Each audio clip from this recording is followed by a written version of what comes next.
The laconic Laurie Daley's name will become iconic in Origin history if he can break Queensland's 7-series stranglehold. A victory on debut as Blues coach is a great start, but Loz knows more than anyone the job's not done yet. It feels good, but certainly under no illusions in terms of game 2 will be a lot tougher. We got Queensland on the jump a little bit last night, but they'll be back and they'll be better, and we know we have to play a lot better than what we did last night. They're a different animal up there, and their crowd behind them, they'll be tough. Paul Gallen was very lucky not to be sin-binned or even sent off for his left-right combination on Nate Miles' chin, but the coach is standing by the captain. I didn't think there was too much in it. As I said before, it's Origin. I think if you ask Queensland, they would say the same thing. And for us, I've got no qualms.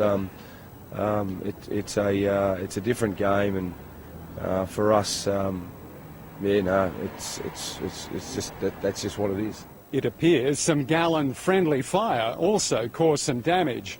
Hooker Robbie Farah looking worse for wear with a broken nose and a fractured cheekbone. I think it might have been actually Gal, so not only I think he's taking out his own players as well, but it was in a tackle. I got a bit dazed, and I'm not sure if it was Gal's hip or something, but it's just one of those things. A winner as a New South Wales player, Laurie Daley has brought an old-school passion for the jersey and love of the contest to the Blues, which includes beers in the sheds after the game. I mean, that's part of, for me, it's part of Origin. You enjoy your success and you have a good time, but you know that when you come back in, you got to work really hard. It's beer now, but there's a taste for champagne in this New South Wales team. Bring on Origin 2. Mark Chester, Fox Sports News. Australia's only individual gold medalist at the 1980 Olympics was a young swimmer who jumped huge hurdles. Touching the wall in the 800, the first gold medal for Australia. The country reunited.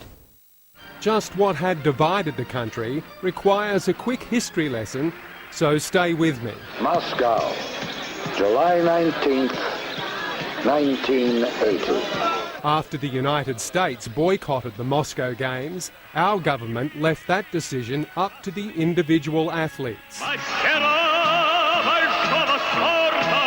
Michelle Ford's decision to ignore the advice of the Australian Prime Minister Malcolm Fraser, who wanted our athletes to boycott the Moscow Olympics, was so controversial at the time, it split the nation. We were getting death threats. We had to sneak out of the country to go into a training camp, unknown site, so that no one could find us. Once in Moscow, Ford faced another threat. East German swimmers pumped up on steroids.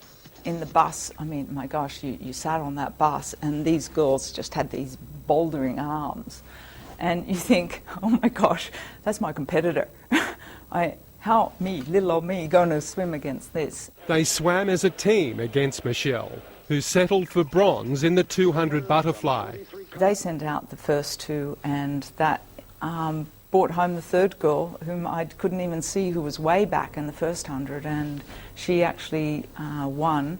In the 800 freestyle, Ford freed her mind of doubt and came out with precious gold. You can't go into a race thinking, they're on drugs, I'm not, they're doing this, I'm not. That you can't, you will never win in that way. So it was a matter of focusing on me, utilising everything that I knew to get over the line on it. When that national anthem played, because we were also debating whether we were even going to have the national anthem, when that played, that was it.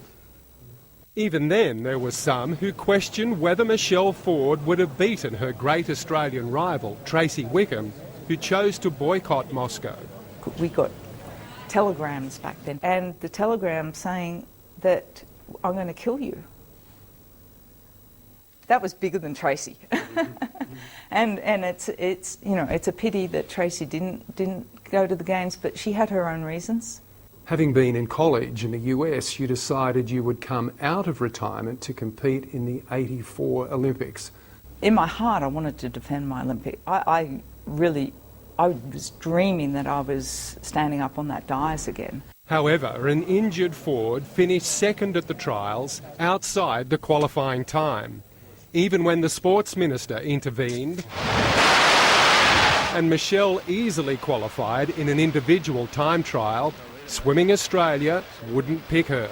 They got the team members on a panel, people who I'd swum with in my local team, to stand up and say, we don't want Michelle. We're defending the system because every swimmer in Australia now knows what they have to do to make an Australian team. I have decided to announce today my retirement from competitive swimming. Michelle Ford never did realise that dream of defending her Olympic title. Your extraordinary experiences surely stand you in good stead to advise the current crop. Looking back, time has a way of healing certain things, and I think that's where my history and what I've lived through, I can read people really well. And I can help a lot of people to encourage athletes to look beyond their sporting career in the Athlete Career Program, and working with the World Olympians Association to contribute back to sport and help the next generation. Mark Chester, Fox Sports News.